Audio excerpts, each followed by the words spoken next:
अस्सलाम वालेकुम, कैसे हैं आप सब। उम्मीद करती हूँ सब ठीक ठाक और खैरियत से होंगे। हाँ जी, तो आज सादिया की किचन में बन रहा है इंस्टेंट प्याज का अचार, झटपट से बनने वाला प्याज का अचार। चलिए शुरू करते हैं। उसके लिए मैंने दरमियाने साइज़ के 2 प्याज लिए हैं, जिनको मैंने छील लिया है। अब मैं इसके स्लाइस कर लूँगी। बारीक बारीक आपने इसको काट लेना है। बहुत जल्दी ये बन जाता है और मज़े का ये बनता है अचार।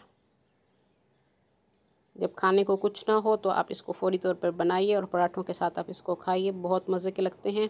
हाँ जी, प्याज मैंने काटी हैं, उसको हाथ की मदद से आपने मसल लेना है, इनको अलग अलग कर लेना है। उसके बाद हम इसमें मसाले डालेंगे। नमक डाल रही हूँ मैं इसमें 1 टीस्पून। आप अपने टेस्ट के हिसाब से डालेंगे। कुटी हुई लाल मिर्च मैंने इसमें डाल दी है 1 टीस्पून भर के। साथ ही हम इसमें डालेंगे चुटकी हल्दी और मैं इसमें डालूँगी धनिया पाउडर।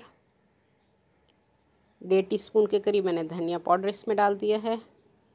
सौंफ मैंने इसमें डाल दिया है 1.5 टीस्पून। हाँ जी, 2 हरी मिर्चें हैं जिनको लंबाई में मैंने कट कर दिया है। अब हम इसका तड़का लगाएंगे।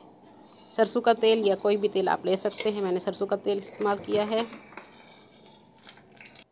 हाँ जी, 4 से 5 टेबलस्पून सरसों का तेल था, उसमें मैंने ½ टीस्पून कलौंजी और 1/4 चम्मच मैंने राई का डाल दिया था। अब इसको हमने प्याज पे डाल दिया है गरम गरम। इसको अच्छी तरह से आप मिक्स करेंगे। लीजिए, झटपट हमारा प्याज का अचार तैयार हो चुका है और इंतहाई मज़े का बनता है। आप इसको पराठे के साथ खाइए या चावलों के साथ, जिस चीज़ के साथ खाना चाहें इसको पेश कीजिए। इंतहाई मज़े का बनता है। जो लोग न्यू है मेरे चैनल पे वो जल्दी से मेरे चैनल को सब्सक्राइब कर लें। मेरी वीडियो को लाइक और शेयर ज़रूर कर दिया कीजिए। अपनी दुआ में मुझे याद रखिए। अल्लाह हाफिज़।